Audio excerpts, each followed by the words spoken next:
Assalamualaikum warahmatullahi wabarakatuh. Saya atas nama Abdul Wahab dari Prodi Hukum Ekonomi Syariah ingin membacakan hasil jawaban saya, yakni pertanyaannya yang pertama yaitu jelaskan cara mazhab Imam Hanafi dan Maliki dalam memutuskan sebuah hukum. Mazhab Hanafi didirikan oleh Imam Abu Hanifah. Dalam mazhab ini hukum ditentukan berdasarkan 4 sumber utama: Al-Quran, hadis, ijma, konsekuensi para ulama, dan kias analogi. Hukum mazhab Maliki didirikan oleh Imam Malik Anas. Imam Maliki menggunakan Al-Quran, hadis, ijma, dan kias sebagai sumber hukum utama. Namun mazhab Maliki menekankan penggunaan ijma, konsekuensi, dan amal ahli al-Madinah, amalan penduduk Madinah pada masa Imam Malik dalam menetapkan hukum. Pertanyaan kedua, jelaskan perbedaan ahlul ra'yi dan ahlul hadis terhadap pandang hukum Islam. Ahlul ra'yi adalah kelompok ulama yang cenderung menggunakan ijtihad atau penalaran dan kias analogi dalam menetapkan hukum Islam. Ahlul hadis adalah kelompok ulama yang lebih mengutamakan hadis sebagai sumber utama hukum Islam. Pertanyaan ketiga yaitu jelaskan kondisi penerapan syariah Islam pada masa Hindia Belanda.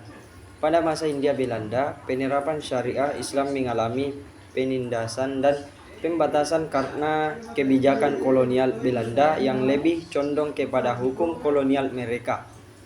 Syariah Islam tidak diberlakukan secara luas dan terjadi penekanan terhadap praktik-praktik keagamaan Islam. Pertanyaan keempat yaitu jelaskan apa yang dimaksud dengan Islam Nusantara dan perkembangannya. Islam Nusantara merujuk pada Islam yang berkembang di wilayah Nusantara, termasuk Indonesia, Malaysia, Brunei, dan sekitarnya. Islam Nusantara memiliki ciri khas yang mencerminkan akulturasi antara ajaran Islam dengan budaya lokal. Perkembangannya dipengaruhi oleh proses dakwah, perdagangan, dan interaksi budaya dengan bangsa-bangsa lain. Pertanyaan kelima yaitu jelaskan salah satu contoh penerapan syariah Islam di Indonesia.